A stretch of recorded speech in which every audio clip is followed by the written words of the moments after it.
So the usual passage and routine of getting into the podcast studio, we hopped out of the sauna and you brought up a really interesting topic that we could start with. So,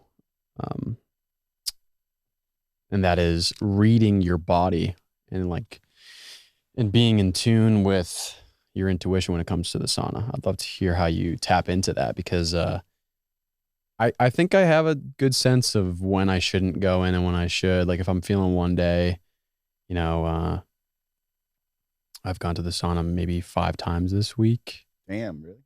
Yeah, I do the sauna a decent amount. But the other day I did it and I was like, I probably shouldn't have.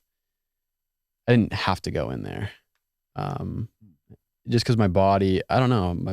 I went later in the day and it's interesting going into the sauna way later in the day. So like after work and it's 5:30, 6 p.m. It's fucking hot.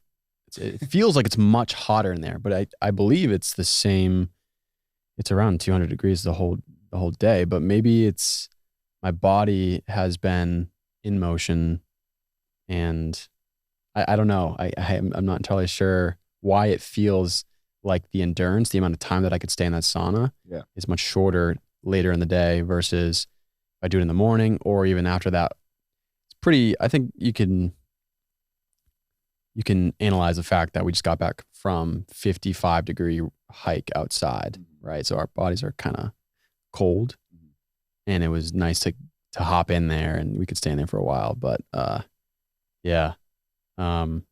Anyways, I'd love to hear how you utilize the sauna on your weekly routine. Well, okay. Can I say something Sure. about it's just interesting because I feel like you can almost get maybe more insight into what you're talking about, like with where your intuition is, or like why is it hotter on some days and it seems easier on other days. But I feel like a lot of that has to do with just maybe asking more questions on specifically like why you're feeling that it's harder and sometimes it's easier in other times. Like, for example, if you are doing it towards the end of the day, and that's what you're saying, like sometimes in the end of the day, it just seems so like freaking hot in there. Almost like unbearable as soon as I get it. Well, within like 3 or 4 minutes, whereas I'll go in the morning and I could sit in there for 20 minutes and I'm good. Yeah. So like, where are you before you're going into the sauna? Is like a question. I was like, I'm not giving you an answer. I'm giving more like a question. Cause like for me, if I'm going in the sauna later in the day, it's usually like after a bunch of shit. Yeah. So it's like, I already did a bunch of stuff. So like my nervous system, my body, your body temperature is probably already a little hotter anyways later in the day. But going into that, it's more like a release. So it's like, I tend to usually go longer too. So then I'm relatively like pushing it. Yeah. Versus in the morning, if you go, it's like nice. You're like, all right, getting some stagnation out, just sweating it out. And then you're like, okay, I'm good to like go on with the rest of my day. So you don't really like push yourself intuitively as far. Yeah. But you're also might just be like less, you're just not as exhausted too. And also the sauna is on for the whole day. Yeah. So they turn it on earlier in the day. So it might not just be as hot. Yeah.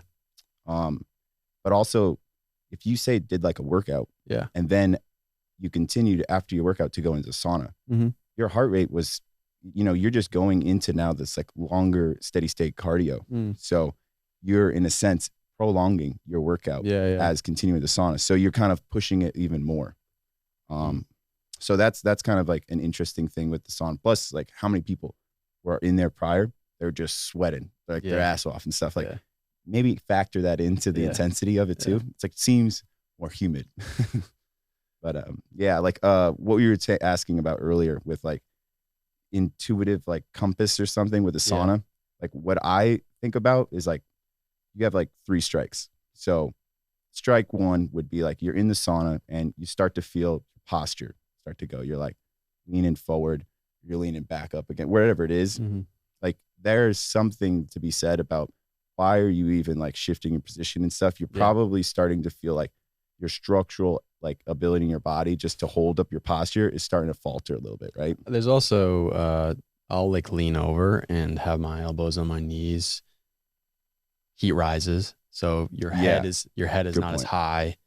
So I'm kind of chickening out in a way. No, I mean, I think you're like, you realize that you're like, okay, yeah, my head is way hotter than my like the rest feet of my right body. now. So like, yeah, heat rises, right? Yeah. So like, yes, that's a good point too. But the fact that you're changing position means in a way you're trying to like move away from some kind of intensity. So it's like, you don't have to leave the sauna at that point, but it's a good thing to take note of, right? Then you have like what I would think of strike 2, which would be like, okay, I'm starting to struggle to talk as much in the sauna, and that could be an indication that your like respiratory, like your ability to breathe and whatnot is somewhat hampered. And so to be able to talk at the same time, it gets harder, right? So you're like, first your structural like centers and stuff, like whether it's just the posture and everything starts to falter, strike 1. Then strike 2, can't really talk as much in the conversation.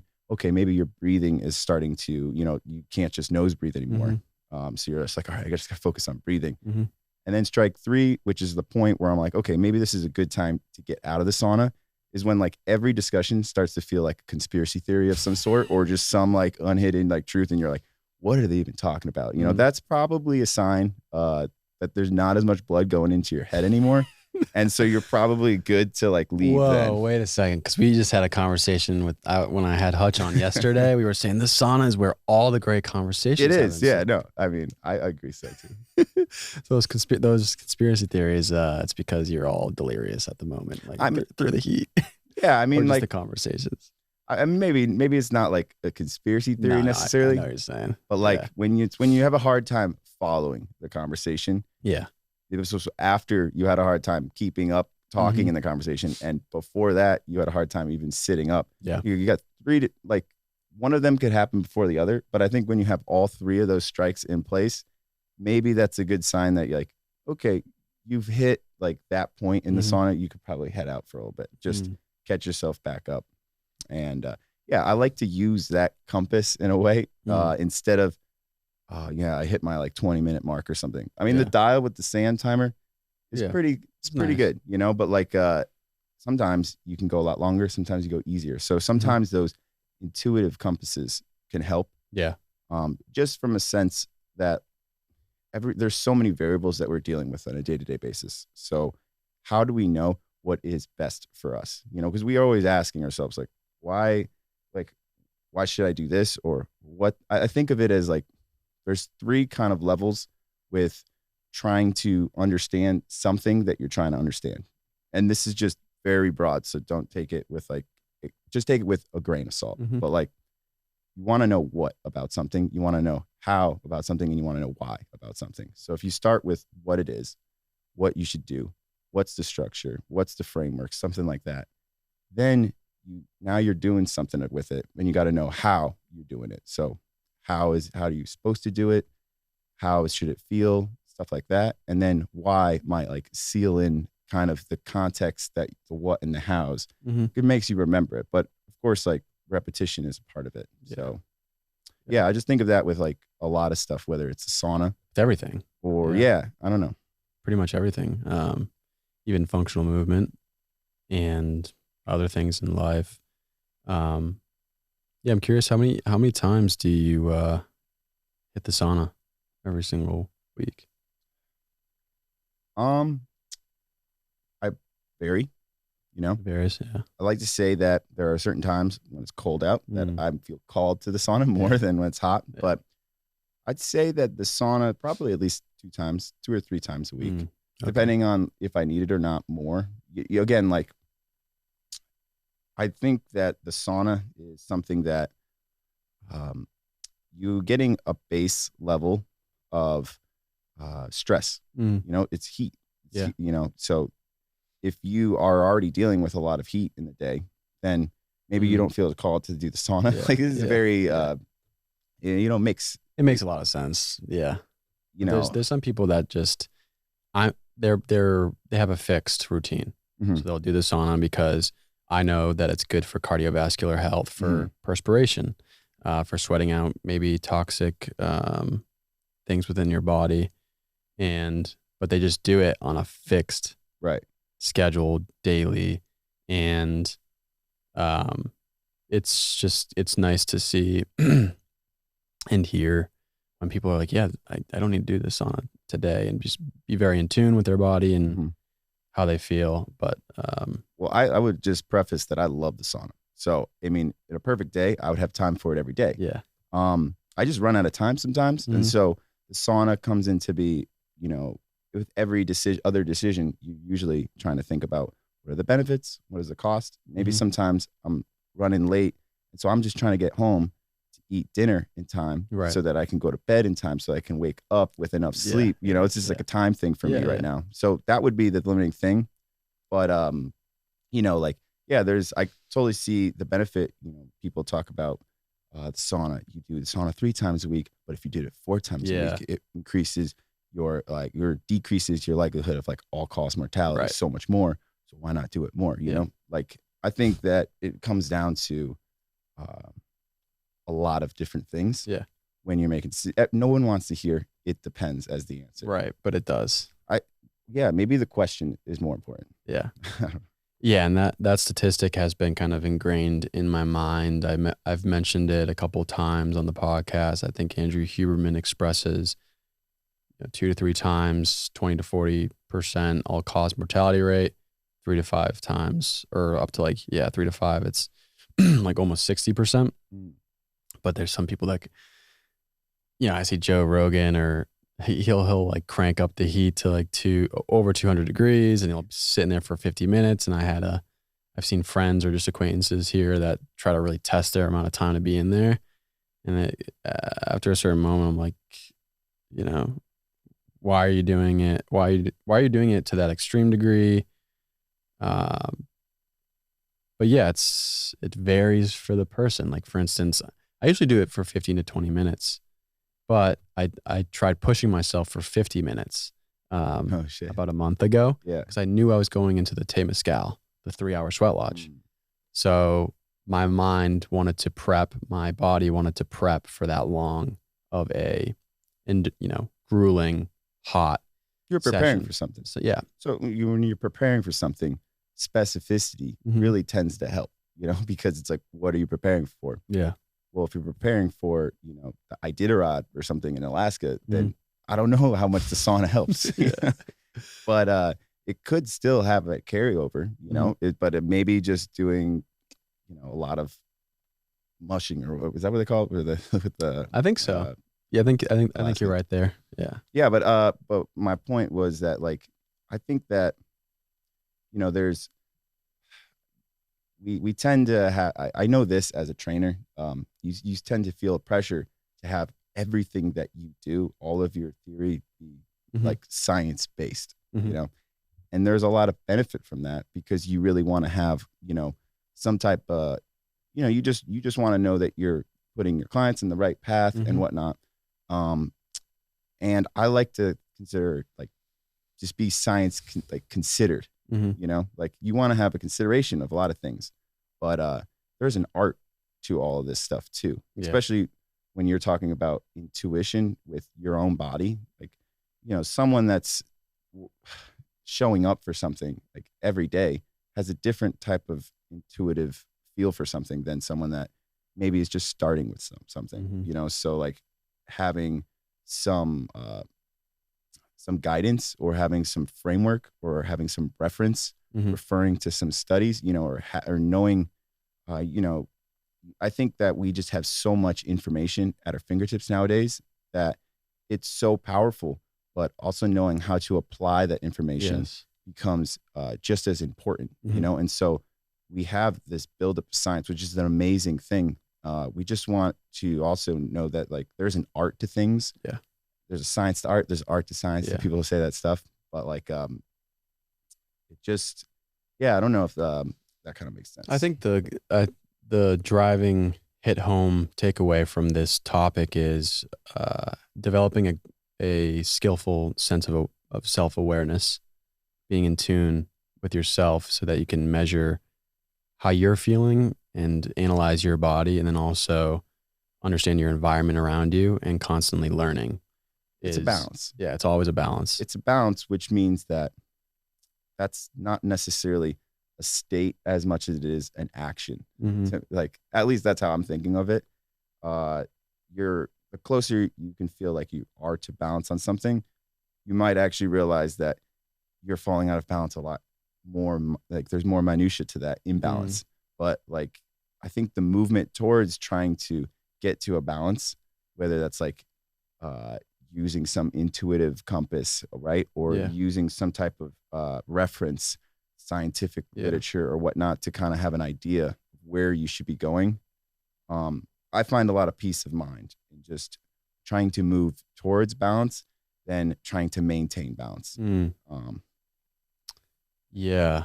Because if you're trying to maintain balance and then you get irritable, if you're someone that's pretty healthy, but then if you're not in your homeostasis equilibrium, you're just like angry because you're not feeling that constant physical relaxation.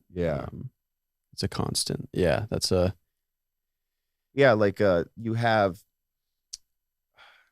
what's another way to think of it?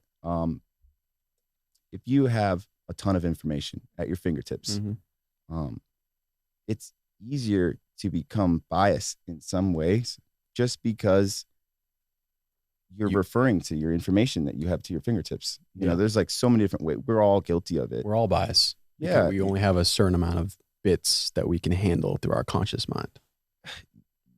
Just knowing that is going to mean that, like, yes, you can think about all these different perspectives, which might make it hard for you to also listen to your own gut too. So there's bias to that too. I think just being, even just trying to be aware of anything is going to cause some type of bias. It's more about just considering that and constantly be trying to, like whether moving towards balance is a matter of trying to learn about something or it's a matter of like taking away. I know for me, I'm constantly always experimenting with things. I'm constantly always trying to think about different combinations and connect certain things together, which tends to lead me to overcomplicate things a lot more. I see so much value in the simplicity of certain things because for me, a lot of times just taking away things, whether it's like, maybe I don't have to do sauna 5 days a week, but I do it 4 days a week.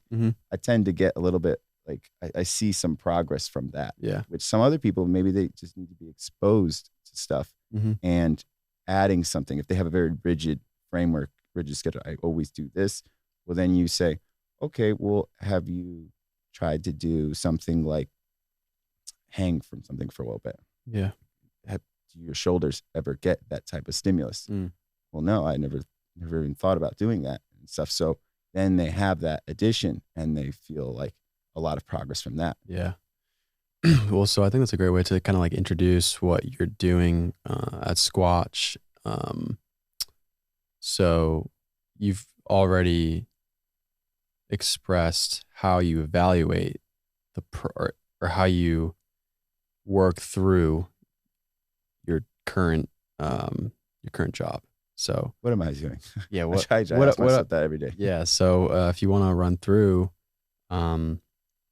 what you're doing currently here in Austin and why you're so passionate about it. Why I'm doing it? Yeah. What I'm doing? Yeah, sure. I mean, like right now I definitely primarily do personal training because it's personal and I appreciate that. I appreciate the person's I'm training with. Yeah, and you were expressing this morning too the process of how you wake up and how it's like that simple conversation, but it's not too much. It's like this perfect balance of how you start your day too. That was the balance it's not a state, it's an action, right? So it's changing all the time. So sometimes I find myself out of balance, right? And so then I have to constantly recalibrate and stuff. But like, like I think that for me, I find a lot of fulfillment and whatnot out of seeing people generate more momentum in their life. And a lot of that comes from maybe it has some origins in the feeling of being frustrated at the same time too. It's like one thing to just be interested in something. It's another thing to be frustrated in that area. And it's another thing to be desperate in that area. So I think with training and a lot of my training comes from maybe recovering from certain injuries or recovering from recovering from certain injuries or just being frustrated with progress in a certain area makes it easier for me to like find ways to help and guide others, you know, on that journey too, just because of those different levels of being, you know, when you're interested in something, it's hard to, you know, compete. You don't even really think about competition when you're just interested in something, because curiosity leads that motivation, you know. But then when you're frustrated on another area, that's where you tend to start questioning things, and that has its own sense of like depth to it, where you learn a lot from that. And then when you're desperate, then you just start throwing things at the mix, but your value systems start to change, I think, a little bit too. So, and that could be different for everybody, you know? So again, for me, I consider myself definitely like as a trainer, I'm in the trenches with people. I'm not trying to be a doctor. You know, I'm not trying to diagnose people. I'm really just trying to build a dialogue with each person from like a very personalized level, and have that dialogue kind of help build this momentum. And maybe there's parts where we lose momentum and there's parts where we gain momentum. But when you lose a lot of momentum, how do you change directions, or how do you build that up again and stuff? I just think that sometimes there's that little art to it, right? And then there's a little bit of science to it too. So it's like a combination too of strength training, but also mobility and you know what's a good okay, so hybrid. Yeah, like everything is kind of connected, right? Like but like the hybridness of like strength, mobility, flexibility.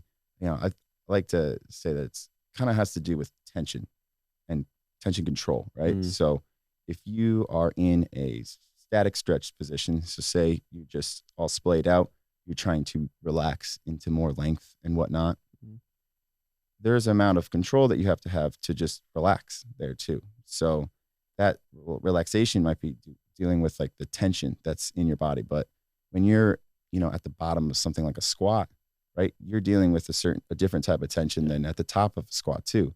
So in a lot of ways, there's a connection between the two, and it's tension and it's also intention, right? So what are you focusing on in the moment? You know, like a lot of times I think that when I'm training with other people, like one of the bigger things when I don't know like how to help sometimes, which everybody gets in that situation, sometimes I just like to think like, what's the goal of like, what is the goal of the session today? Why did you seek me out? Yeah. Or like, where can we find one little thing to like, you know, be excited about from our session today? Like maybe it was like the smallest little like win that wasn't even focusing on this, but you just did that. We've never been able to do that before. Right. Or you just, you know, maybe it was like you set up the weights. Oh, I didn't even, you know, I got to the station, you got to the station before me and you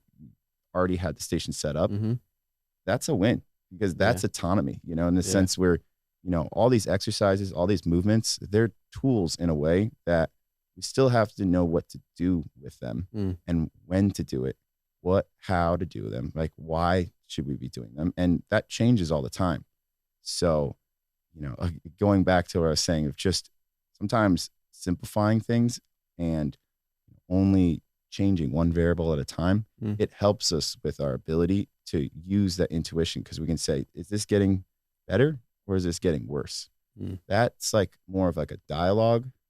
Now, I guess you do have to, like maybe a diagnosis is a little bit more extreme than just thinking, is this feeling better? Is this feeling worse? But yeah, it's that ongoing like discussion or dialogue or like showing up basically to that consideration of like how your body is doing. That's at least what I like to think of when I'm doing like training in person, because you're dealing at the highest level of bandwidth when you're face to face with somebody. There's just so many things going on. It could be overwhelming, right? But can also be grounding at the same time. Yeah. That's what's kind of unique to me about like in-person training, at least. Yeah. Like there's that fear of I'm just kind of projecting what I would think. Project it, go for it. Training, being a coach, being a training, a trainer for different clients is like when you start off, it's like that fear of like, am I helping? Am I asking the right questions to discover why you sought me out, right? And it requires a lot of creativity in regards to the questions that you're asking these people. Sure, yeah. Like I was doing personal training in college. I remember, and like I didn't know if if you had asked me 10 years ago if I was still going to be doing personal training right now. I loved it all the time. But back in the day in college, I thought I wanted to be a professor or something, only because I struggled so much in school that I wanted to create that environment for other people that could learn in a different manner, or something like that. But reality is that, at least my current reality right now, is that I like moving and whatnot in the environment and having that kinesthetic component be there, meaning the movement or whatever. And so some can consider training in a way like you're working within the psychomotor domain. So the what? Psychomotor. Sounds sophisticated. Motor though? Is motor unit, motor ability. It's mostly your connection with your mind muscle connection. Think of that. You have to move to something. So you could think about something, but to have to actually move and do that thing requires a different level of engagement as well. And then the psychological aspect of, even just considering it, or, just another thing to think about would be maybe the different degrees that you can consider something. So for example, metaphors and whatnot, or visuals can be super helpful to some extent too, just because they can give you it's just a different lens to look at something. Yeah, it provides a better understanding of what you're trying to explain. Yeah, I struggled to actually pick up on a lot of things. So for me, having a different lens to look at the same thing was super helpful. So in a sense, they say when you're trying to teach something, you almost have to learn it again. So I find that part has always been something that has resonated with me. So yeah, I don't know. Yeah, constantly learning. I was trying to speak to a friend about Bitcoin, and he's very good at asking questions because he's just open-minded. He's creative, and he was asking me all these different questions about Bitcoin because that's my specialization right now. One is working for a Bitcoin company, and two is this, conversations. But Cool.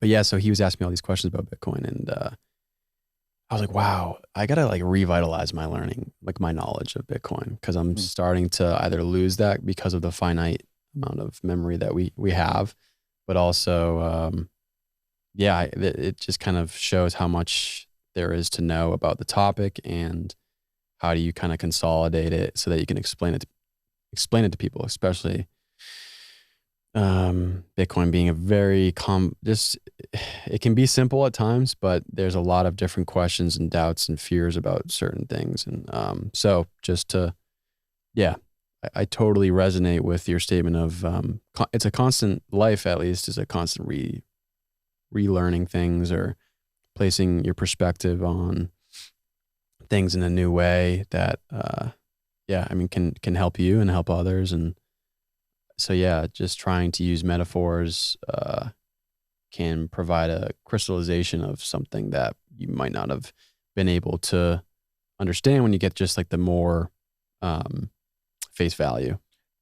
That's interesting. So you said crystallization, right? And you also said metaphors and revitalization, all these cool words, right? So you said something earlier about how you're seeing things like play, right?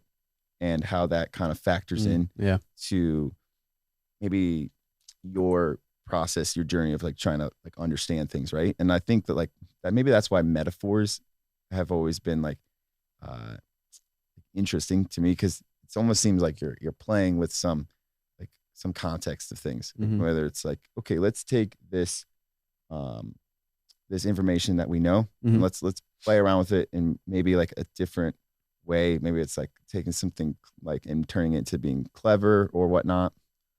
yeah, it's just interesting. If you really dissect the words that we use on a daily basis, a lot of them are metaphors. Yeah, A lot of them. That's a whole nother world too. Yeah, which I don't proclaim to be an expert in anything. I don't proclaim to be an expert in anything. No, yeah, we're all just monkeys on this planet trying to figure out what the hell we're doing here. So I'd love to. When I first met you, I was at Squatch training myself with some friends, and you were training some of your clients, and you had a sling. Oh yeah, and the sling was used for an injury that you sustained. Correct. Or you're just wearing it for looks, you know. Yeah. Just kidding. But I would love for you to, if you want to share the injury that you went through and experienced, and just kind of how it taught you lessons and how you were able to recover from an injury like that. Sure. Yeah. I had ruptured my pec major from a rock climbing accident. It's a tendon? Yeah. Well, you have muscle that is connected to tendons, and the tendons connect the muscles to the bone. So you have a muscle, tendon, bone. And so what happened was my tendon just completely snapped off the bone. And so the muscle like coiled up into my armpit, into like ball. And that was like pinching on a nerve underneath my armpit. So yeah, that was pretty uncomfortable for sure. And that was, you were rock climbing, you said? Yeah. So I guess I call it rock climbing accident, because like the accident was that I was just being an idiot, because I just was, pushing, I had gotten a lot of feedback that maybe this wasn't the day to push it. But what was happening was I was doing bouldering. So you don't have like a harness on at all, but you're not going like super high up. I think it was like 20, 25 feet up on the wall or something. You don't want to fall, right? But like there's like padding and everything there. And I had, the day before, I had done a bunch of workouts and stuff, all very like shoulder, chest related. I was trying to do like a bunch of like push-ups and stuff, dips and everything, and then like rows, like a lot of this muscles that you would use with climbing. But I went over to the climbing gym the next day, and I was like, yeah, I'm just gonna have a recovery day. I was working on my computer and stuff in the co-working area, and my buddy came by. We had like a cool like productivity kind of like session where he was helping me with like some projects and stuff. And then he's like, let's go climbing. I'm like, all right, cool, I'm down. Like we'll just do something. We'll start really chill, because for me, I don't proclaim at all to be like expert or good climber at all, but I've been doing it for a while. You're an athletic human being. Well, thank you. Appreciate that. But like, I mean, like just, whenever you learn enough about something, you realize how little you understand or are capable in that like domain. Right. And so for climbing, I just had been at least continually doing it for a long enough time where, you have somewhat of like the tendon capacity. It's a very tendon dominant sport in a way, where you're just constantly hanging on things, right? So there's a high degree of tension in your body. But I a lot of times would just go there and just, hang on the wall. There's such a decompressive aspect to it as well. So I was like, okay, yeah, I'll just go there and just kind of get a couple routes in. Routes would be like when you try to get from point A to point B, and they're color coded and stuff on the wall, varying degrees of difficulty. So we came across a new route. So they constantly are always changing up the routes just to keep everybody like, interested, because it's constantly like novel and whatnot. And this one wasn't supposed to be a hard route, but it's like in the middle, where there's just tricky aspects to sometimes where you get to a point which is considered a crux, and there's all this climbing lingo. And so what I've noticed is that any kind of like sport or hobby where there's like a high degree of intuition, but also in technicality, there's like all this crazy lingo to it, right? So it's like surfing or like climbing or whatever. But like, yeah, in climbing, there's this term called the crux, which is like the kind of hard part of the route. And this one tended to be very easy route all the way into the very top. And that was where the crux was. So it's like kind of like a mind fuck, And so I get up there, and It's just this weird little maneuver. And so what happened is I just stubbornly was staying up on the wall to try to figure this out, because I had gotten up there, and then you had to kind of finish on this hold where sometimes in the climbing wall, you have to get all the way to the top, and then that's when you're done, and you can just kind of use these like handles, these big like jug-like handles that they put there just to help you climb down safely. But this one, you had to finish with both hands on a small little hold. And so it was really hard. So I was trying to get to the hold, and then I couldn't get both hands without, because what tends to happen is it becomes just as much mental as physical. So you don't really have the greatest footing or the hold. It was called like a slope.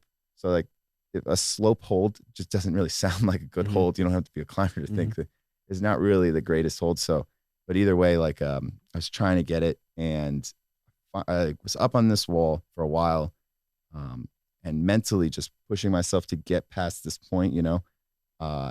And when I finally got the hold, I like immediately, like accomplished it. And then I immediately went for the climb down holds, which are these big, like, you know, jug handle holds.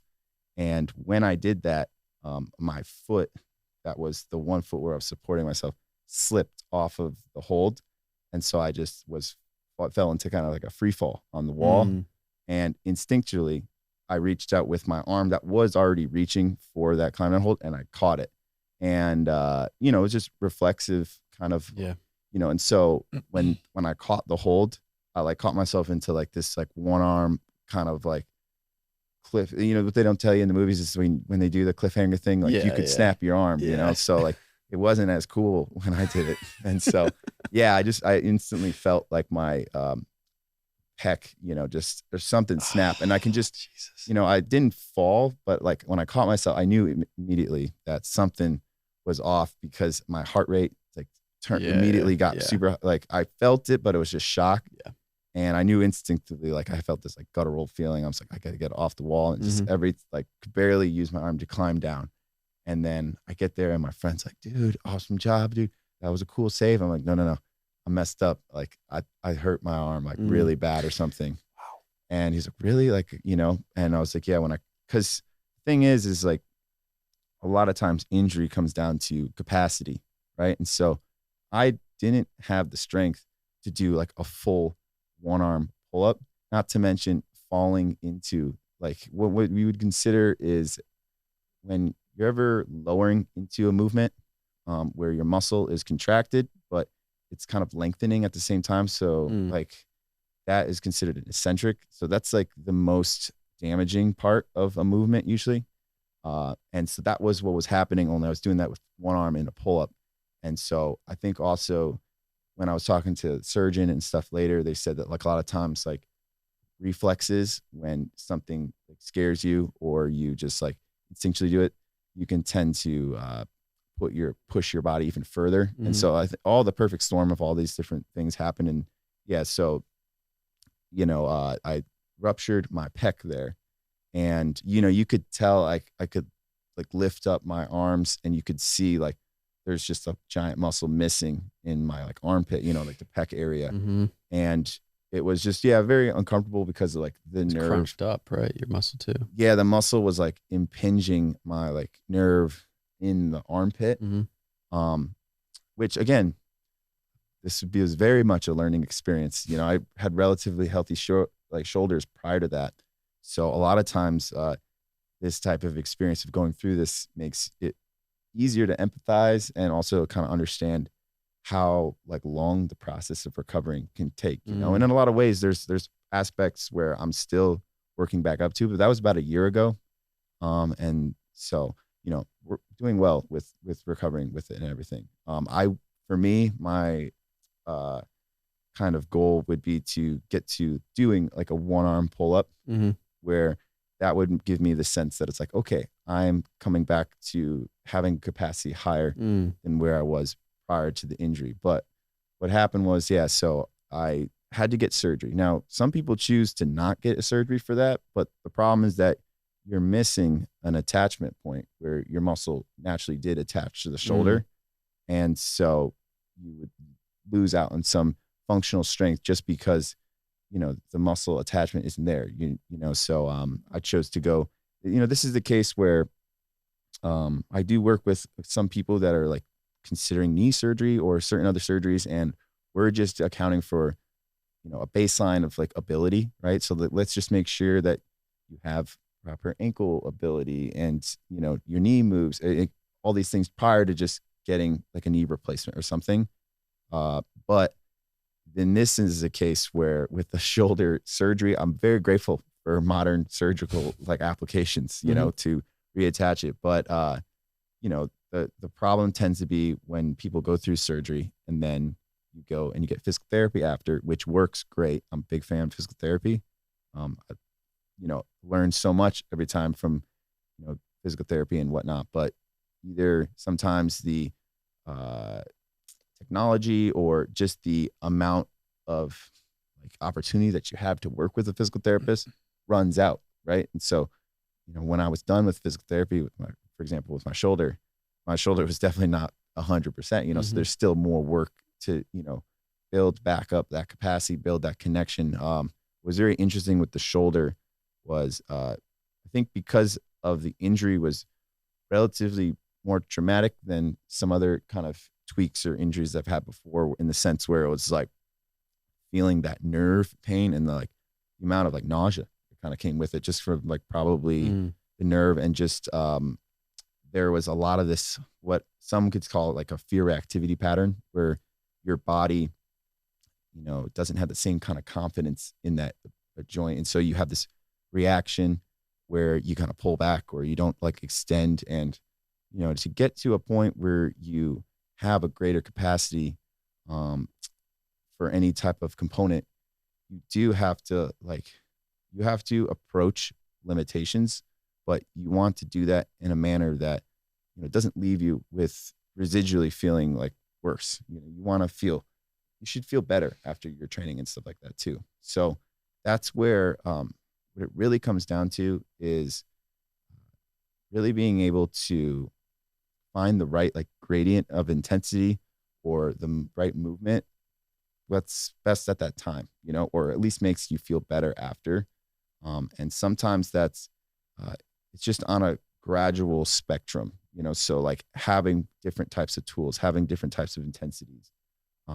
You could feel great from your workout, for example, during the moment, and after, you got a good pump or something, or you just had all these endorphins running through your body. But if the next day you're left with like some residual pain or aches or something like that, maybe it was still too intense, because like your body has to, first you go through a lot of stress, which is the exercise stimulates, this process of adaptation. But before that adaptation happens, your body still has to recover.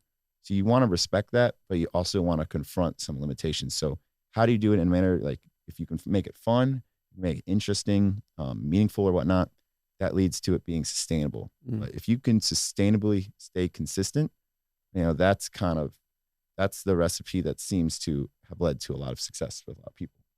Wow. There's a lot to unpack there. This is my journey of I've broken my wrist. Yeah. Okay. Before. So I've received that autonomic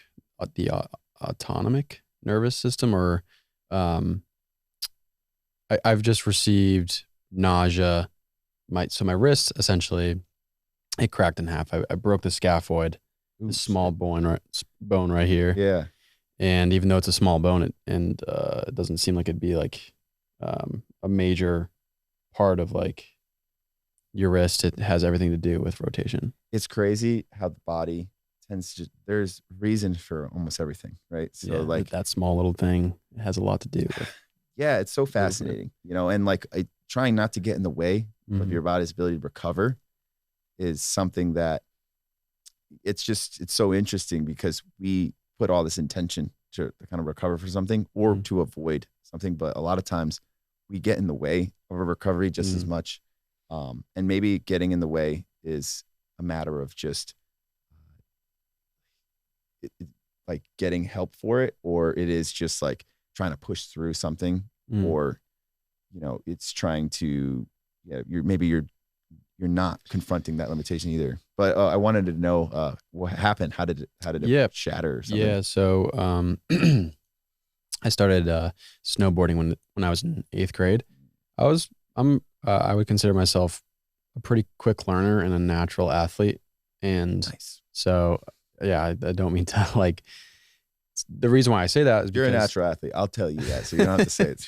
Well, the reason I say that is to be able to explain why this happened. So in 8th grade, I was getting a lot of compliments from my friends. They were like, "Wow, are you sure you just started this year? Like you've been flying down the mountain, going off these jumps, doing all these things, and you just started like a month ago."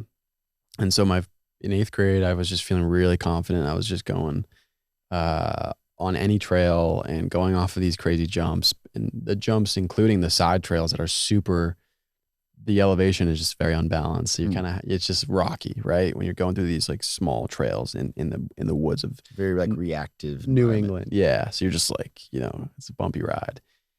So freshman year of high school, I jumped right back in it because I was feeling confident. I was feeling the flow of this sport and really enjoyed it. I got a high from it. My first trip of the year, I went down the mountain almost like 20 times, and we were wrapping it up. It was I forgot what trail it was, but it was at Wachusett Mountain. It's a park in Massachusetts, and I went down, went on a side trail. And the way that the elevation of the jump, so it's a side trail and going off the jump, it was slanted to a slight degree like this. Okay. So it wasn't just like a steady takeoff. You're kind of at a 35-degree angle. And I went off unbalanced immediately.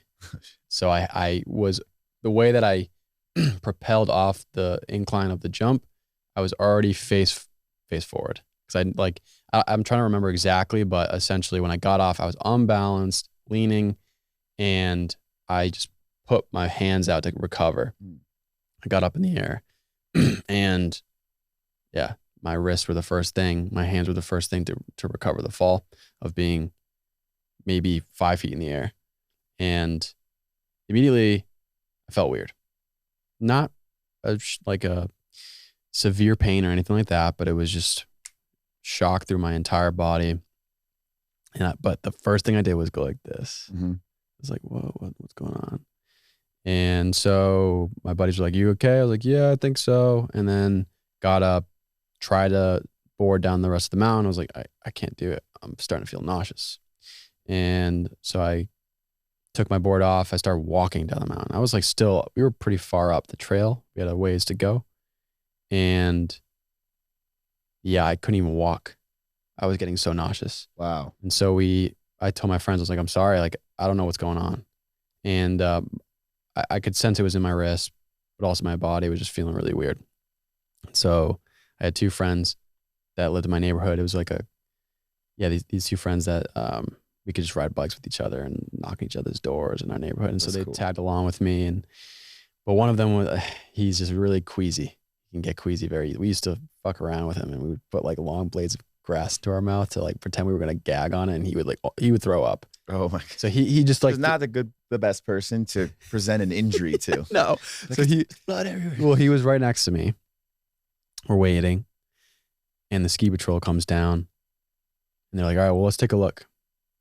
Take off the glove. It's completely zigzagged, like completely, just totally. It's very obvious that it's broken. Yeah. And my buddy saw. I was like, "Oh!" I just almost puked.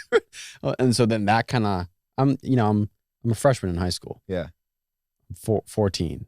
So this is the first major injury that I've ever had. I've had other injuries. Yeah. But this was like major. So him reacting in that way, and me looking at my wrist, seeing it completely dislocated, I was just like, "Oh my God." And then, so it's like I said, it's New England, it's Massachusetts, It's cold. It was probably like in the 30s, maybe even 20s, because you're at a higher elevation.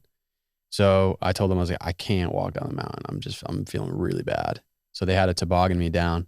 And as they were tobogganing me down the trail, it took a while for me to get in the toboggan. I think I'm saying it right, the toboggan. Yeah. Yeah. And so they had to like strap me in and like get everything situated and like put me in there carefully and then like get it ready to go down the mountain. It took a while. And so the process of getting in and then going down, then getting out, the pain started to come in. Your adrenaline kind of started going down. The adrenaline down. started to go down. And then I was like, okay, I can feel something, the pain of this broken wrist. Yeah. And thankfully, this Wachusett ski resort, they had morphine at the at the resort, and so they were able to, provide some morphine for me, and so I was able to kind of deal with the pain, but still, I was in a lot of pain. Yeah. So without the morphine, I'm like looking back how bad it would have felt. So yeah, and unfortunately, I was so young, I didn't really have a desire or practice to try to make it better in a more holistic and like functional way.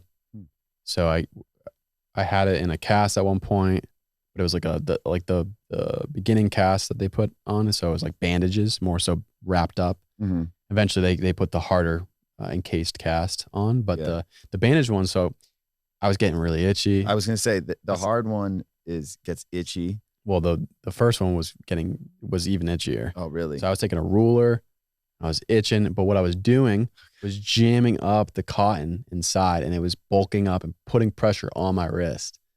Okay. Right? I was fucking it up like 1 week later, and I told my parents, I was like, I've been so itchy, I've been itching it, and now it's like really uncomfortable. I can feel that it's putting pressure on me. Yeah. So they were like, all right, we'll go to the doctor, in a couple of days or whatever, or like whenever I started really complaining about it. And then they took it off, and you could just tell like the amount of pressure on the injured part of my wrist was like, it was like forcing my wrist in a way that wouldn't help with recovering. Kind of looked deformed. Yeah. It looked great. Dude, it's so crazy whenever you've had like, an injury like that where the area has to be immobilized, right? And the immobilization is to prevent, some type of further deformation because it's so vulnerable, right? Maybe it has to be initially just immobilized, to recover, right? But then when you take that immobilization off, like for example, with a sling, like I had my shoulder in a sling for that shoulder surgery for like 3 months. It was crazy long, but like, or your wrist, an immobilization where you can't even move your joint.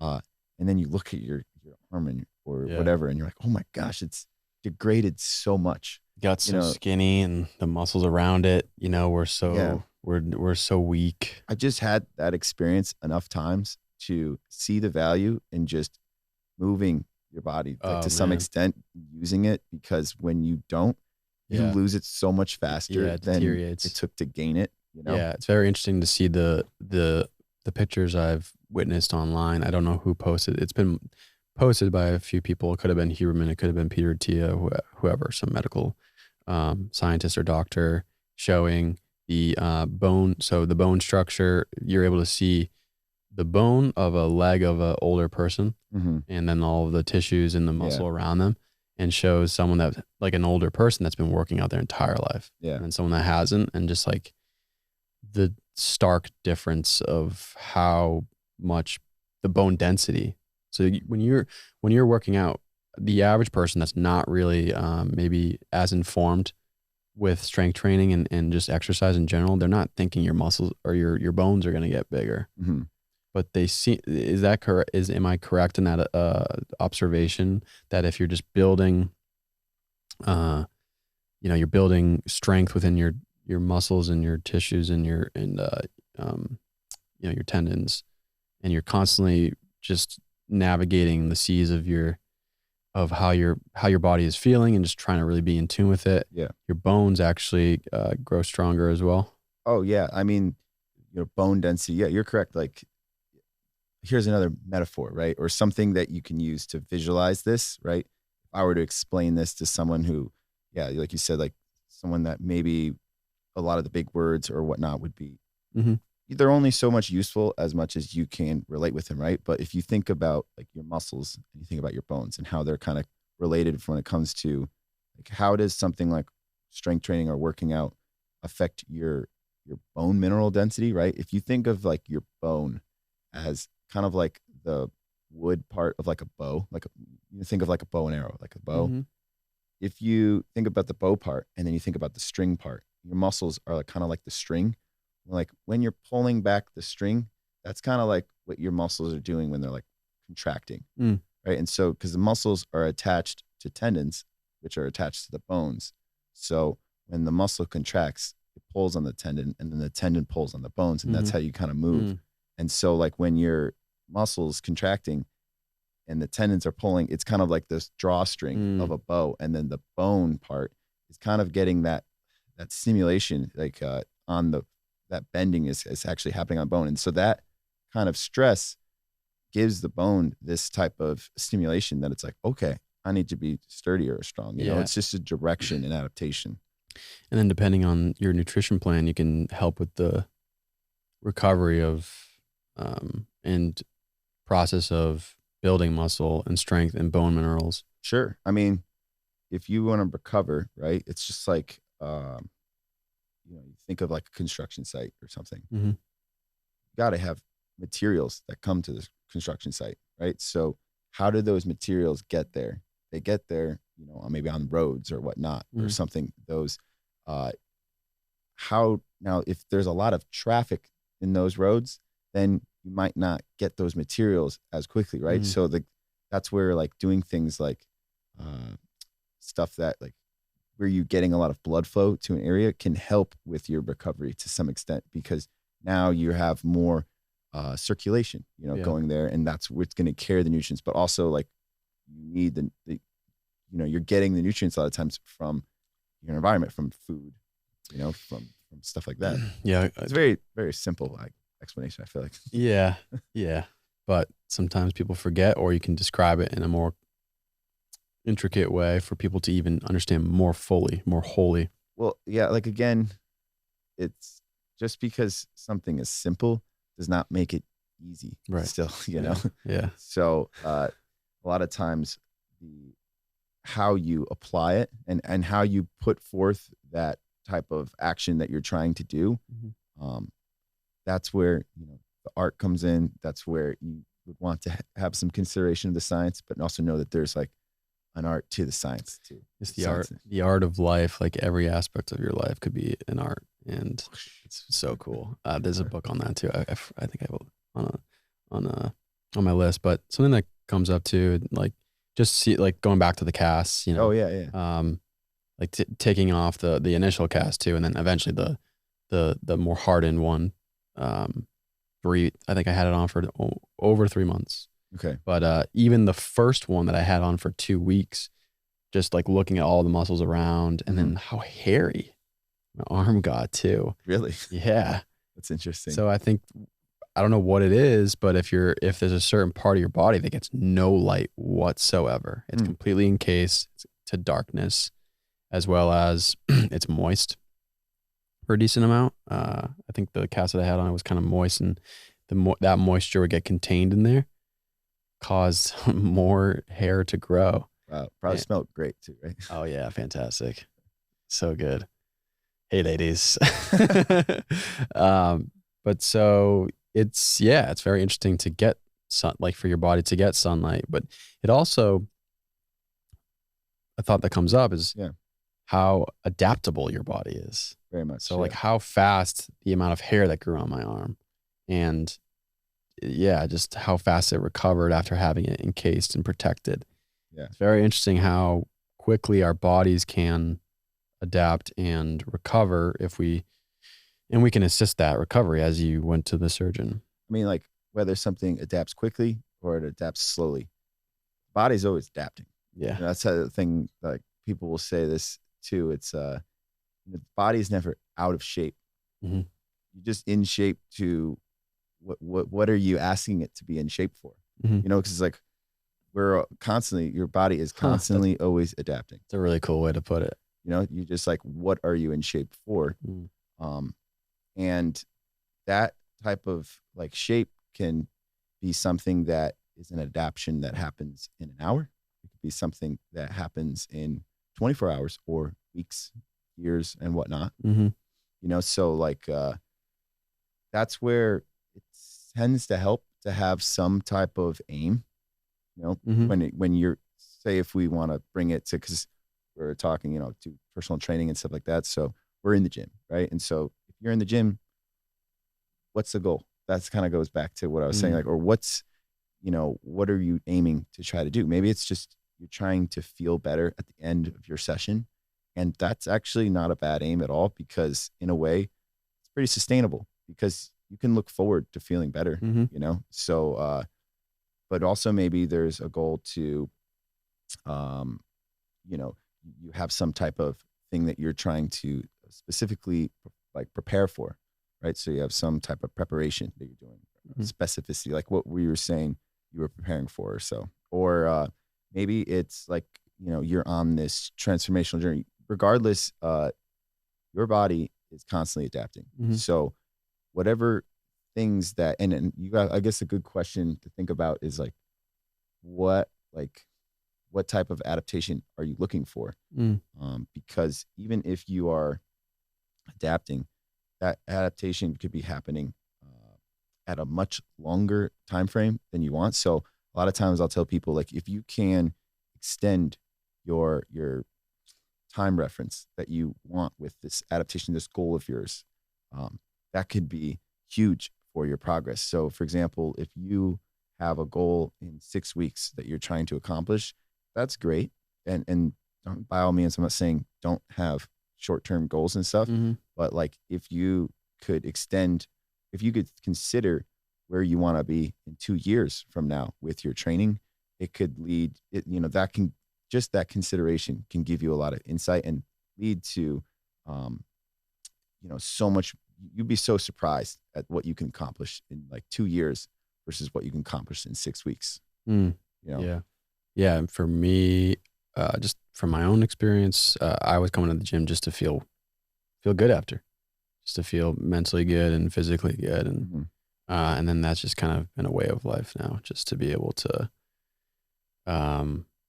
test and trial, experiment with different strength training exercises. And I would love to work with a coach soon, maybe yourself at some point in the future. What are you trying to work on? Mobility, different parts of my body that still feel achy from past injuries. And I had one friend, it was during the UMass Amherst days, the zoo. We were just really drunk, and he like lifted me up, like was being really just loving.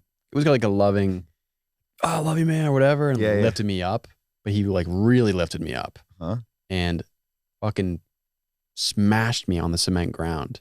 So my lovingly, lovingly with, I love you so fucking much, man, and fucked up my back. The ground doesn't love you as much. No, apparently. Not so much. Well, yeah. Well, anyways, it was my back hip bone. Is that your hip bone here, or your sacral kind of bone? Yeah. Smashed. That bone. Yeah. Got smashed. Smashed. Like, and I was able to walk, and I had multiple other injuries throughout college that I would just like walk off. But you know, I would just take it easy and just kind of like be in tune with my body and kind of, you know, see if it would recover. But I wasn't smart with how I could have addressed recovering it. And so I'm curious as to how I can maybe assist with maybe this aching pain. It's not too bad. It's not too severe. But if I like doing deadlifts. Not sure how long I want to do those to build up lower body strength. But every once in a while I get a little nervous. I'm like, just like feeling certain.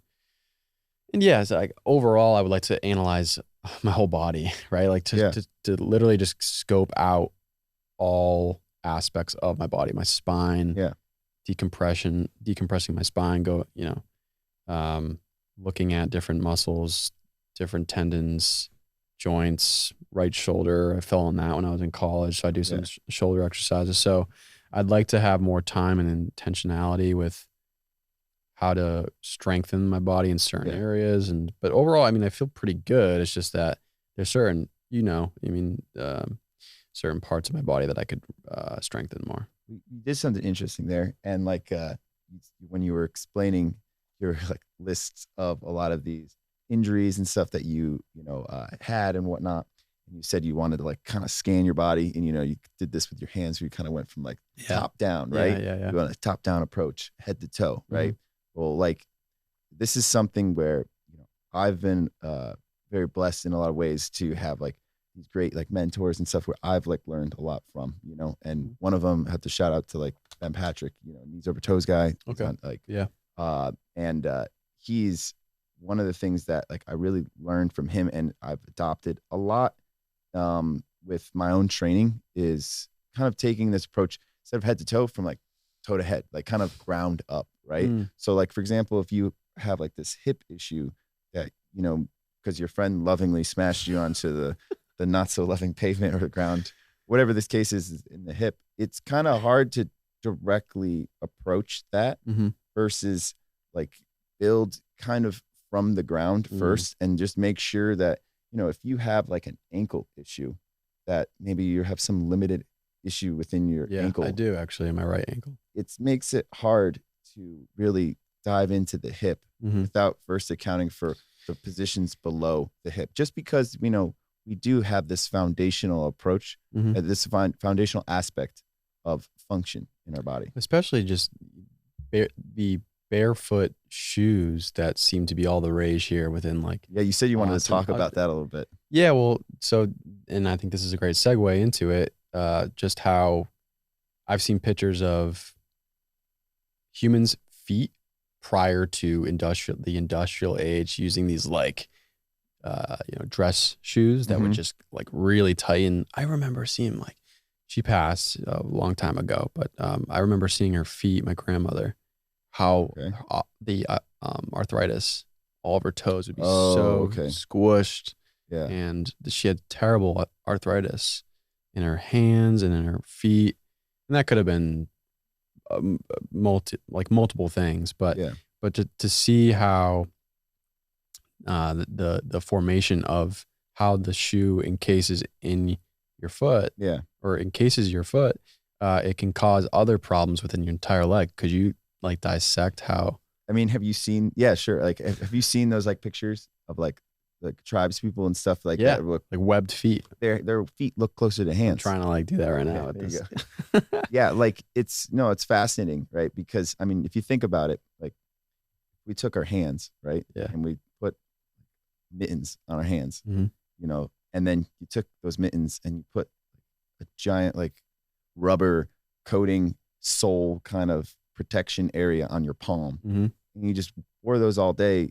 Your hands wouldn't be that coordinated either with your fingers and stuff, So like we do that with our feet to some extent. Like some people call it like it's all the time almost. Like what are they call it, like sensory deprivation chambers for your feet, But like there's a reason why we also built that type of technology and the support, for our feet, so we can just like truck through, on these hot coals or wherever, So there is an environmental element that you want to think about. There's an actual structural element. When it comes to the actual like connection that we have with the ground, right? Our toes are there for a purpose, right? We should probably try to figure out what that purpose is. But if we can move them, that's a good start, because we tend to not do that much, So like, I think that when you're talking about, shoes that have like some type of barefoot component, like we can use my shoe, for example. This isn't necessarily considered a barefoot shoe. It's more like a lifter shoe, could cross over, because it has like a heel to it.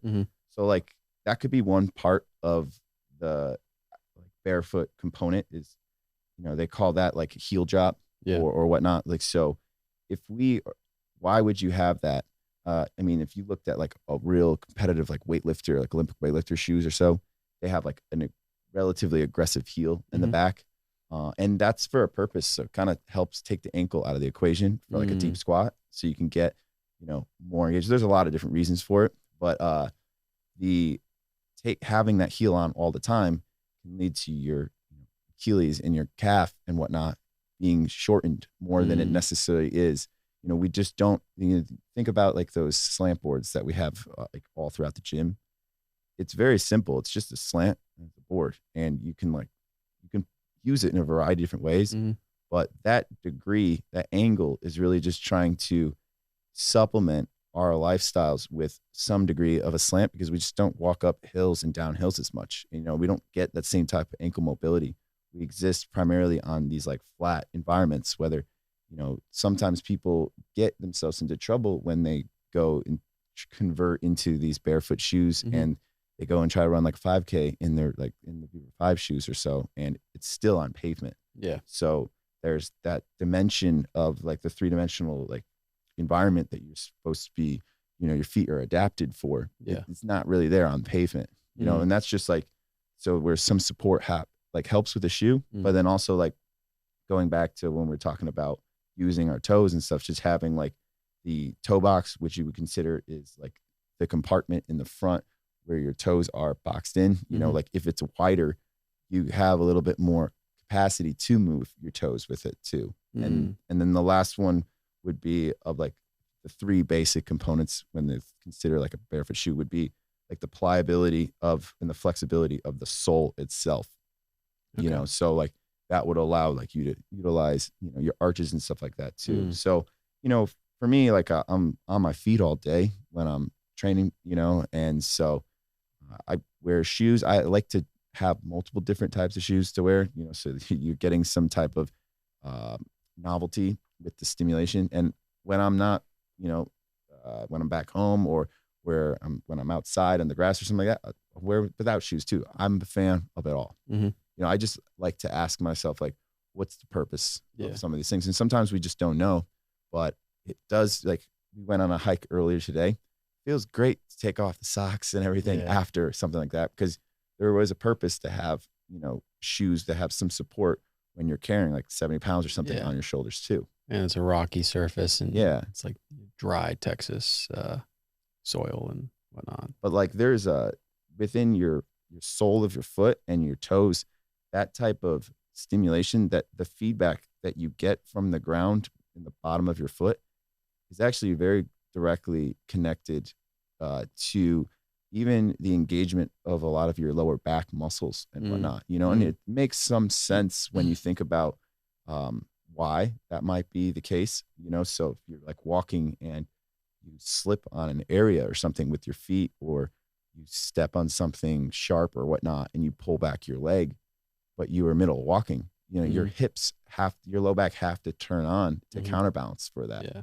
So, there's a reason for that kind of connection, and we tend to be very, the body's always adapting. And a lot of times, like we think about people that are like super athletic or so, and we think of that all like the benefits for that too. But, when you're athletic, a lot of times you're also this problem solver always 24/7. And, your body can be also trying to do that, and tend to see a lot of like people that are very athletic that have a lot of compensations that are occurring. And, I don't necessarily, sometimes it's tricky, when I'm working with someone and we come across all these, like, they'll call it like dysfunctional patterns or whatnot, or like compensations. And I just like to think of them as like, maybe these were like short-term solutions, or they were just strategies from the body. And there's probably a purpose to it, but like when we tap into these reasons, you can look at like things like traditions, like old traditions where people don't even wear shoes. And these might have been like some solutions that have been passed down through generations, or they just might be like closer to the origin of like why the foot developed how it is now, and so like we kind of have to maybe reconnect with that to some extent, but we also have to find a way of applying it to our day-to-day life and whatnot too. Yeah. I have seen some friends here in the Austin region talk about living their life. They have the ability to do this. They're not really working at a cubicle 9 to 5. It's pretty similar to yours. Yeah. And they just have been expressing and showing how they're pretty much walking barefoot all the time. And when they don't, they have these specific types of shoes. And I consider them pretty wise individuals in tune with themselves and smart, intelligent, but also like just open-minded as well. Mm-hmm. And so I've just been kind of like digging into that a little bit and seeing how, you know, how can I, well, what, like one, why, yes. Why am I focusing on changing the structure of my foot? Like, because it's being encased by this narrowed shoe encasing for so long, most of my life. And maybe that's affected the stability of certain muscles and the bone structure of my ankle and whatever. I do have a weak right ankle, another college, just misfit event. But so yeah, I'm just very curious too. Like, I've been getting into you know, Joe Dispenza. I've talked about him on there's previous episodes and kind of getting into where your attention is focused on is where you place your energy, and how, you know, certain tribes of human beings, maybe even at past times, I would say it's definitely past times, could read their surroundings much more intelligently. Their sense of smell was probably way better than ours. Their ability to assess potential vibrations in the woods when they're barefoot, all these things really interest me. And so, yeah, I'm curious as to like why I want to change that. And a part of it's more so just to maybe strengthen from the ground up. Yeah. Right? Well, you get a lot of information, right, from the environment around you. Yeah. But if the environment around you is maybe not where your body naturally has gotten like in downtown Austin. Yeah. So I could see where you could be somewhat conflicted. Yeah. Or there could be, you know, some mixed signals, right? So like another cool thing, just to keep it like just because you're you know like diving into this interest in barefoot stuff. There's really cool author. His name is like Philip Beach. He has wrote this like book. It's called Muscles and Meridians. Mm-hmm. It's kind of like, it's like a very interesting approach where he has this like evolutionary like biology approach, like insight, but then also this like traditional Chinese medicine, like with meridians and whatnot. But the guy I believe is like New Zealand. He's from New Zealand. And in their culture, they're actually very much barefoot, like oriented in a lot of things. And anyways, in his book, he talks about this cool project that you can do. And I did this when I was actually recovering from Lyme disease, you know, which is like a whole other thing. But like you can create what's called like a rock garden, you know? And so what you would do is like, you could go and get like a little like rubber doormat, you know, that's got like a little bit of a lip, and you can get like some type of like silicone or whatever. You don't technically have to use like some type of glue of some sort if you don't want to use the chemicals or whatever. But if you wanted to hold, like, you can get a bunch of rocks and from like the river or whatever, and throw them all different types, throw them onto this rubber mat, you know, and if you like glued them all in place, and now you have this like, you know, modernized little like example of like what you could call like a rock garden, where it's just like you could put this out your back patio or something, and in the morning, first thing, you just like walk outside and you just like can stand on that for a little bit, or you can do it at your desk or something. It just gives, you know, they have like acupressure mats and everything too. That's just like a little homemade version of it around, but you're getting that information into like your feet are getting that feedback that they might not get as much. So a little of that could go a long way, especially if it's something not used to, you know? Yeah. But also you would like, you know, you had talked about how your ankles were quote, quote, like weak. Like, you know, it's interesting to think about like what makes you think of them as being weak. Is it just relative to the rest of your body? Or is it like because there's an area where you feel limited? Or is it because just in general, there's a lot of, you don't maybe feel like you have the same kind of confidence in that joint than you do on the other side?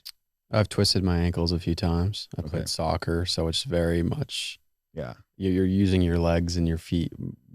You're compensating on that side of your body a lot. So, and then just also in general, hiking, walking, wherever it may be, college, drunken nights or whatever. Yes. I've twisted my ankle plenty of times. So, I haven't analyzed exactly what was injured in every single specific moment I rolled my ankle, but I'm sure they're all similar. And so I've just found that even when I'm careful, there are certain moments where the ball of my ankle will roll more easily. And it's really uncomfortable. Like someone threw out a statistic to me that breaking your ankle or actually rolling your ankle, spraining your ankle is like one of the most painful injuries that you can go through. Really? Well, I mean, you use your ankle all the time, right? So it's going to immediately affect the quality of your life because we walk everywhere. We take it for granted, how much we use our legs and especially our ankle. To also add on to, we talking about like the ground up approach and everything. I had a lot. I ruptured a couple tendons, like peroneal ligaments and stuff in my left ankle. When I was really young, I used to play lacrosse, so it's kind of on a soccer field or whatnot. So it's a lot of running, and we could really like break down a lot of reasons, maybe why. I would never really know, but considerations could be valuable nonetheless. Like thinking about the fact that we had cleats on. I always had really fat feet to start with, so like I always got like foot cramps and just hard time fitting my feet into any of these like cleats that they had, and then take it in. So my feet weren't maybe not even like able to really utilize my toes with there wasn't enough space or so there. Yeah. Add the cleat, which is like this extra like frictional component, right? So I was to like roll my ankles all the time, like had a lot of ankle surgeries. So not surgeries, but injuries, and got into the habit of taping up my ankles all the time. So all throughout like elementary school, like middle school, high school, playing lacrosse, even when I was doing wrestling, which is lacrosse and wrestling were the two kind of sports that I was competitive in high school with. And I used to tape my ankles for all of them, all the time. And that was when I started to get knee pain, started to get knee problems. And then I ended up getting a bunch of knee because you're like injuries and stuff on your knee more now. Well, I think, it could have been that because it was my foot, or then it was causing my ankle to be a problem. And then I started taping my ankle. And then now that, that issue just kind of moved from the ground up back into my knee.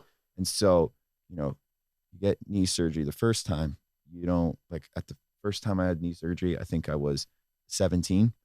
I just wanted to get back into my sport. I was at the time was like really obsessed with wrestling and whatnot and being competitive. So I just wanted to get back into wrestling and stuff. And then it didn't take long for me to get out of physical therapy. But again, physical therapy got me back to like daily living skills had there. I was able to walk and stuff.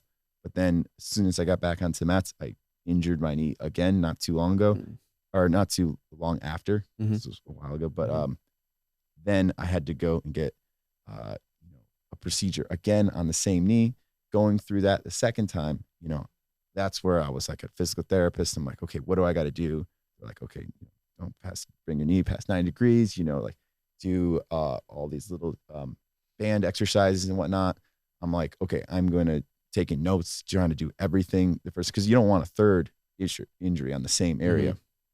And then that still led me to another injury following with the same knee. And, that's when I started really kind of questioning, what are we doing? Because, if my knee is not going past 90 degrees in a bend or so, because, that's where it could become detrimental or whatnot, kind of regret not training in that position that I keep ending up myself hurting, which is in more of a bend. So, it's just interesting to think about like the considerations that like all of the demands that we're putting on the body, and the ability for it to adapt or just constantly, it's always taking note of the environment and stuff that you're. So I, it's kind of like a long-winded rant about it. Yeah, no, thanks. And I wanted to tie back in the injuries. So now I know, because I didn't know, we've talked off the mic a few times, and I knew about Lyme disease. You mentioned it once or twice, and also obviously the the shoulder. The shoulder. Didn't know about your knee. Yeah, I'm curious. I also got Lyme disease as well when I was younger. Yeah, I got Bell's palsy. That's what we had talked about before. That you had also experienced like the Bell's palsy, like and I've noticed over the course of my life, as I've even gotten older, whenever like if I flex my muscles like this, like more like my neck, there's just certain like it'll kind of there's a tremor a little bit slightly. And so what happened with Lyme disease, there's a symptom called Bell's palsy, and I was at daycare at the time. I was pretty young, but I would go to a daycare until I was like, I think 12, because my dad was a single father. Okay. So after school I would go there. And so there was like kids there and, counselors and whatnot. And I would like joke around with some of the friends there. And I was like, yeah, I can't move half of my face. You got Lyme disease when you were really young. Yeah. I think it was like 11 or 12. Wow. So like I literally could smile, but I can still do it right now. Like pretty good. Like smile like this, but I wouldn't get this half. Yeah. And like I couldn't close this eye. Yeah. I couldn't like move any of my muscles on this side of my face. Actually, I'm wondering if it was you. I'm trying to remember which side it was, but like, see, I can do that. Yeah. And I couldn't do that before. And so when I expressed this for the first time and I showed the counselors, they were like, oh my God, is he going to have a stroke? Yeah. Like that's the first, the worst case scenario that the counselor was thinking of. I felt fine. Like I felt good overall. It was just this weirdness of not being able to function the muscles on one half of my face. Yeah. And just like thinking into the future, it recovered okay. I had to patch my eye when I went to bed. Yeah. For like a week or so. But it's very interesting how a tick from potentially a deer has some bacteria or whatever that causes Lyme disease. Yeah. There's other symptoms that can unravel from Lyme disease. I'm curious to hear about your. This is so crazy because I had very similar. I don't know if they call it actually Bell's palsy. I think it's like a neurological complication of Lyme disease, which we're both from New England, so I feel like everyone knows about that because they like you hear about these kind of cases. But it is interesting. I think it's a bacteria or so that hides out kind of in your nervous system or something when your body sends some type of inflammation response or like all of the like white blood cells or all the antibodies and stuff, and so that's how it kind of escapes and stays in your system.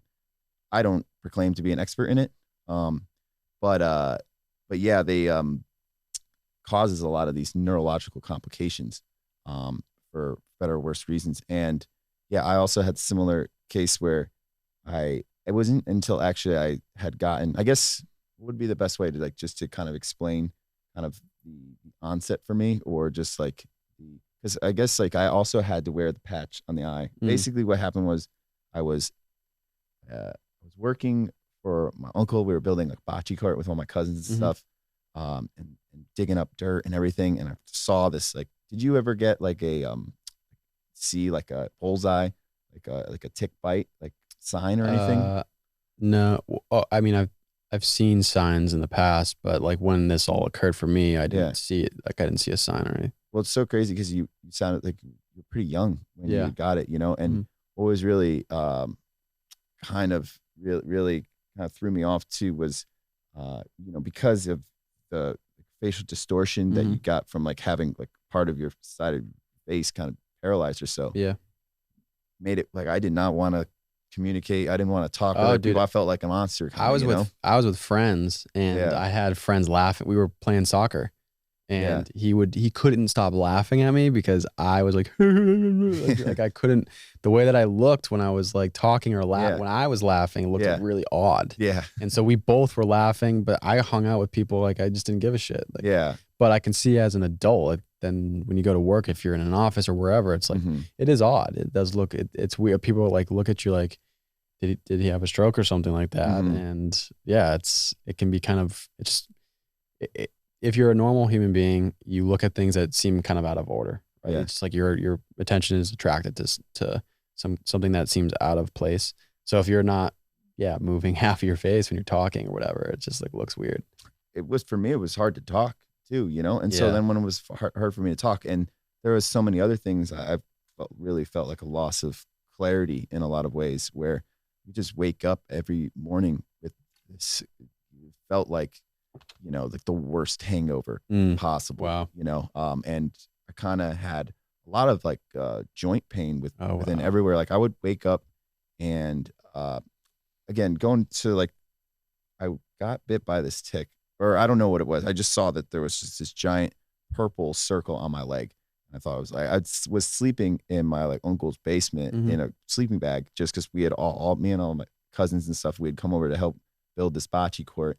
And then the next morning woke up and saw this giant, like just dark purple circle on my leg.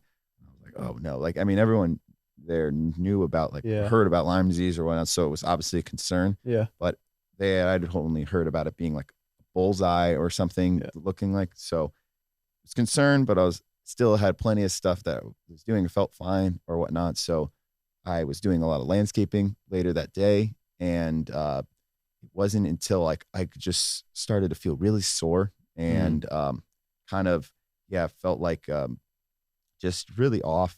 And we were actually going to this reggae concert, this show with my brother at the time. And like I was about 25. So I was older, you know? And so we were at like this reggae show and everything. And as the show went on, we were drinking, but we weren't drinking a lot. But my brother was like, dude, how much have you been drinking or whatnot? You know, I was like, why do you ask or something? He's like, dude, you got way too drunk or something, you know, because I could barely like walk home or something. I'm like, I don't remember like drinking that much, but I also like was starting to feel like I was like I was getting confused by stuff. And so, they basically had to like walk me home. But I was like, I don't remember having that many drinks, but I think my nervous system was just kind of shutting down. And so the next day, like I woke up and like I couldn't see, like I had to put on ski goggles and use like the landscaping headphones, you know, the earmuffs, and could barely walk. And I was just like that messed up from it. And I was like, my brother was just like laughing because he's like, dude, you're just drinking all. I'm like, I don't think it was like drunk, you know, but I still had that mark on my leg. So I was like, I got to go to like the doctor immediately. So he like helped me, like I hobbled over to the doctor, and I guess that was enough of signs, and as long as with like being sore everywhere and everything, that the doctor like immediately prescribed me like all these antibiotics and stuff, because he's like, you have so many symptoms of Lyme, we're gonna get you blood testing and stuff, but we're just gonna give you, it's like such a stark difference there where it could have been like bacterial meningitis or something. And so that was kind of a blessing in disguise, because I had such an extreme like response immediately, I had gotten care for it. At least within the care in the system is just to get prescribed on chronic, like a huge dosage of antibiotics for an extended period of time. You know, I couldn't really meet with a Lyme specialist or anything. It wasn't covered or anything. It was super expensive. So I just kind of had to talk with a couple other, like my cousin's friend or so had gotten Lyme disease before and stuff like there. So luckily I had somewhat of like a network to kind of call people and be like, hey, what did it feel like for you or something like that. But I started taking antibiotics, and I mean, I couldn't remember in the morning to even take the antibiotics. Like that's how messed up, because every morning for the first 2 weeks I would wake up and it felt like I had to like break through this like scar tissue like on every joint in my body to like, it just had to kind of like break through, you know, from my hands all the way to my back. I would like cough. It felt like it was like kind of thrown on my back or so. It just felt like a global inflammation of some sort. Over. Yeah, it was. And I was just like really out of it, like the worst hangover you could think of. And that happened for, you know, weeks or so. But about like 2 weeks in, it started to feel like, I was like, okay, I remember in the morning I was supposed to take my antibiotics first thing. And like 2 weeks in or so, I like go into the bathroom and I look in the mirror and I'm like, what is going on? Like I couldn't see out of my eye, couldn't like move any part of my face, like face on the right side. For me, it was the right, and couldn't taste my tongue. It was a complete split on everything. Couldn't hear out of my ear. And that was like the kind of Bell's palsy related neurological complication or something. And the doctor had said that apparently there's like a nerve in your brain, and it's encased completely by skull, like your skull. So it's all bone around it. And when the nerves literally get inflamed in size or so, went from Lyme disease. And so what happened was like the nerve occluded itself. I think it was like cranial nerve, like seven or something like that. And so that caused everything that nerve turns out to be a very important nerve. It was like the entire right side of your face. Yeah. And that was like that for a couple months, Wow. you know, and like I had to wear the eye patch apparently because, you know, if you can't blink, your eye can dry out, and dryness can be a big, can really detrimental your, cause your vision. I bet you, I asked myself if I was older, I would have maybe had the same exact, or the severity would have been as bad. Yeah. And maybe because I was younger, I just only had this half of my face, muscular dysfunction, but it could have gotten way worse. That sounds terrible. Well, I mean, that's why it's interesting that you kind of like brushed it off. So it's so within interesting. A few weeks, but I'm so resilient as kids sometimes to like get through things. You know, I feel like I didn't mean to cut you off. We were going to say something. No, that's we're blessed as younger kids to have a strong body and physical wellness, and our bodies can fight it off even better. Like we adapt so quickly. Maybe sometimes it's like we push these things down and we have to deal with them later when we're older. But like for me, when I was like 25, I mean, I was working completely remote at the time. You know, I had moved back to Connecticut, where I'm from, and I was helping out with my parents with their home building business, doing a lot of like manual labor and stuff for them, like landscaping and stuff. But I also was, you know, working full job kind of online and stuff. And a lot of my work was in front of a screen and a computer. And when I had gotten Lyme disease or so, I couldn't look at a screen at all. Like for a while I said like I had to wear ski goggles because my eyes were so sensitive to the light, you know, and the sound. I could hear like a TV get turned on in like the room next door, you know, just in it was so weird. I felt so sensitive to that stuff. And I definitely spiraled, I feel like, into like a pretty, like, I don't know if it would be considered like a depression. I'm not trying to say I know anything about like these psychological terms and stuff like that, but I felt, What I was going to say is the last, or one of the last guests I had on, the episode releases tomorrow, he talks about, he had a concussion, which eventually caused multiple concussions through sports, and then multiple migraines, and he had severe migraines, which caused all of his senses to be really discombobulated, and it does then affect psychologically because it's so painful. And so if your sensations are like turned up a notch on hyperdrive to be able to perceive, using the sensations, perceive things so like very clearly and very loudly, it's painful. It's very painful. And so then that kind of drives your everyday life to be one in pain. You're suffering all the time. And like, I know life is somewhat suffering, but like it's to a much higher degree. So it does put you in a bad mind state. I mean, like when I was young, I had gotten a relatively large accumulation of a lot of injuries, right? A lot of surgeries and stuff. And so that combined with, I actually had gotten lots of concussions. I think like 6 or 7 from like wrestling and whatnot. And those could have been one of the reasons where like that, when I got like Lyme disease or something from that, it kind of brought those like scar tissue or whatnot kind of got more inflamed. That's what someone had told me that could have been part of the reason for having such a strong reaction to it. But I remember, you know, I was still, my purpose at the time was like very much like I was behind this. I was remote, and so I couldn't do anything. I couldn't look at a screen. And I was also still doing a lot of like training, and physicality was a big part of my identity and stuff too. You know, being 25, you think like you're at your prime or whatever, you know, like I just graduated finally from school and was planning to do a lot of traveling and everything. And then like all that, I just couldn't even figure out what, like, I couldn't remember to take my antibiotics or something in the morning, you know? So it's like, I think part of that was very much like this testing ground for me, just to kind of really like had to slow down. And it was tough. You know, I don't think of it as like being depressed in a way, because at the time I feel like wasn't even when I think of depressed, I think of just being really sad. Like I didn't feel sad. I just didn't really feel much, you know, and that was so scary, you know, it's like not feeling really any kind of vibrancy or so like that. Well, that could be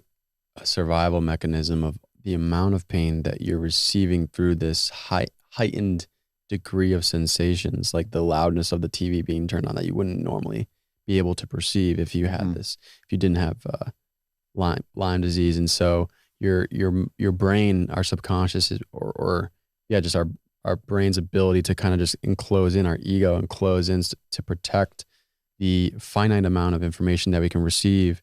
That's probably what kicked in. Well, like pain at that point too, I'd already gone through a couple surgeries where I kind of learned that lesson that pain is kind of like a signal coming from the body telling you something's up. Like listen, you should probably try to listen to this and stuff too. So pain in a way just felt like in some manner, some sense of, and not that I'm saying like, by no means enjoy feeling pain, but it's still something, you know, and at the time I just didn't really feel it much at all. It's just kind of like this like real cloud of like non-clarity and just no kind of meaning of something, you know, and that was really what like scared me so much, you know, because it would just like, so that was also part of it where I just kind of, you know, it did, looking back at it, you know, it led to like a good amount of personal development for me because I was forced to like look inwardly in a little bit way and just trying to kind of get my mind right. Like, you know, just, I started with just at first, just like breathing stuff, you know, like meditation. That was the first time that I even considered it. You know, I'd done yoga classes or some before, but not like really kind of thought of a lot of things like woo woo and whatnot, you know, just wasn't just, it didn't like, you know, really click with me that much. But like at that point, yeah, that's when I really started to go outside and like started like just going for walks out in the woods and stuff really like helped me. But it was also kind of like a mental thing too, because the woods was like the tick that hit me. And so like was kind of where like, that's where they more were. So it was just kind of mental too, to like feel that. And so I would just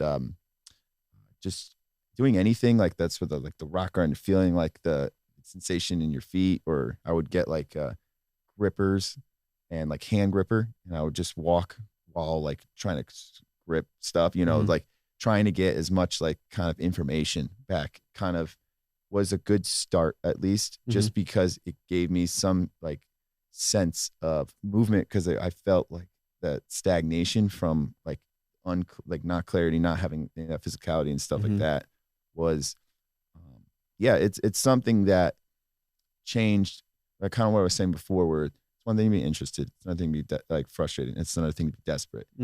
I couldn't really tell someone exactly what was the one specific thing that helped me recover from Lyme. Part of it, I think, was the fact that I was relatively healthy before, I was relatively active, and so I had such a strong response to it immediately that there was action that was taken immediately to try to like eradicate like the actual Lyme virus or bacteria from my body. But then also the aspect of losing all of that physicality, losing all of that clarity for me made me value that much more to this day, you know? So like now when I think about the things that are important to me, you know, just having the ability to be like, have those like intuitive compass things like in the sauna or something like that, you know, that kind of stuff is that much more meaningful to me because of that.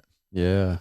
It makes you understand that we are mortal, and that degree of pain that you go through just reminds you that death, it's a reminder of death. And we don't, there are certain people there's certain people that do this practice as stoicism, the Stoic philosophy, where they remember death. Was that called like memento mori or something? Yeah, I got this little necklace from Daily Stoic by Ryan Holiday, nice. and so it's it's the memento mori.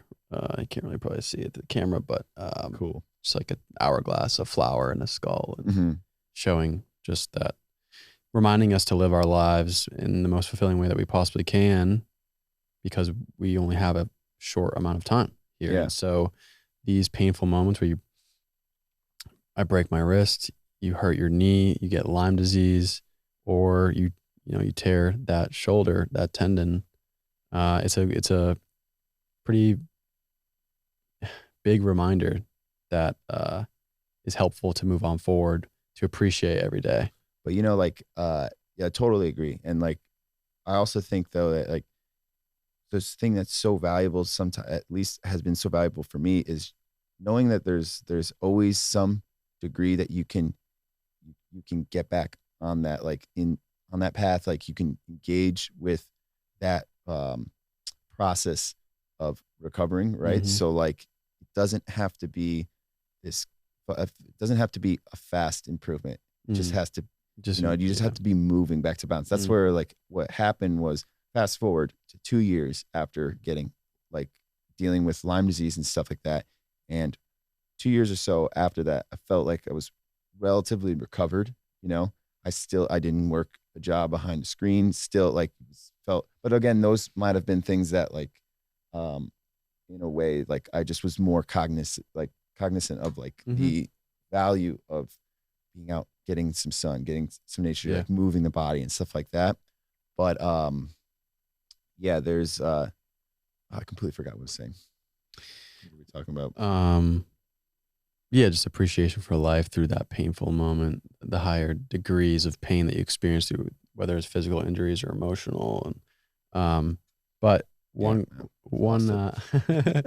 comment that I want to make is that your profession, whatever you want to call it, your trade that revolves around helping people with mobility, strength training, exercising.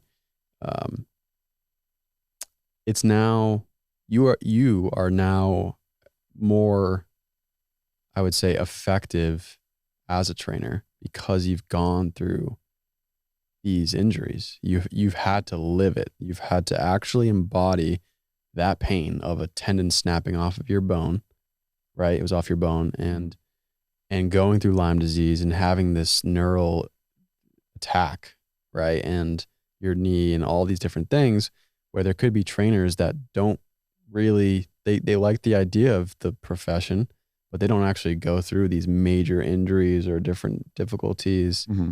And that might be rare, but like, yeah, I think that you actually going through these moments allows you to reciprocate that information of recovery and of being in tune with your body, so you can present that to the people that reach out to you in a much more optimal manner. Well, part of like the human experience, to what I understand, is like there's a matter of uncertainty, right? There's a matter of pain, right? So like there is, I feel like everybody, if they look at, they kind of observe their struggles or whatnot, or they're working on, if you want to do something like training or so like that, like where have you found a progress in your own training, or like where have you created like, because if you think about in the world of like training, personal training, results is something that you want to pay attention to. Like where have you like created results? Where have you found results? And a lot of times like having that occur for yourself first builds, like, it's a good place to start with momentum and whatnot. And, but almost everybody has something that they can really, that they have had this type of journey that's unique, and you don't have to have the same, you don't have to go through all of the injuries or so, I feel like, to be like a good trainer or something like that. Yeah. But I think you like understanding, like, just for me, I find it is like being able to sustain consistency and find these wins in places and build these relationships where you're having this dialogue, right? And you're constantly observing on these certain limitations or certain progress and whatnot is really like, it's simple, but it's just not easy. Listen, man, I really appreciate talking to you and going on these rucks. Yeah, you like the rucks, man. I do. It's a good way to, begin the week. So you're going into the week, and the first one was a pretty lengthy one, 6 miles, and amping up the amount of weight for each one. This one was, I did like 50 pounds. Maybe I'll do 60 and then 70 or whatever. But yeah, I really enjoy conversing with you. And I think we've got someone else coming in soon. So just want to, yeah, we're probably going to get kicked out soon, but wanted to give you the opportunity to maybe just relay where people can find you. If there's any social media platforms or specific websites that you utilize. Cool. Yeah. Well, first off, I appreciate you having me on here too, and coming in with all those rucks and stuff too. You know, there's something so simple about just like, I feel like for the longest period of time as like humans, we were just picking up our shit, putting it on our back and just carrying it for something, for better or for worse. But you tap into something really like archetypal, you know, I feel like with that. And it's just another thing, you know, it like for a lot of times with the training and stuff, I'm just looking for that thing that sparks people, like that gets them wanting to keep like moving, like makes things interesting, makes things fun. It doesn't have to be the same for everybody, you know, but it's just like leaning into that, like listening to that, is a big part of it too, you know? And so like, yeah, for, what was the questions to add? Social media. My name, Dave Nuz, just Nuzzolo is my full name, but Nuz just easier to remember. Yeah, you can find me there. I'll also like tag it in the show notes too. Sure, that works. Yeah, appreciate that. And yeah, I do like personal training. And yeah, my name of the training service is just like Movement Vibe.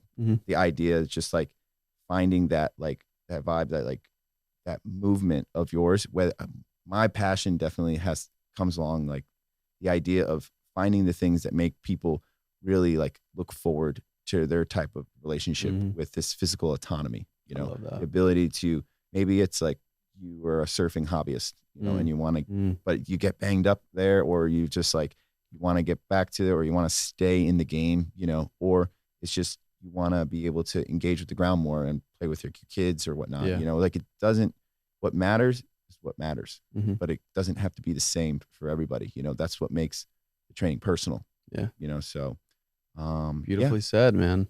Appreciate it. Yeah. Well, all right. I think that concludes it. Cool. Peace out, everybody.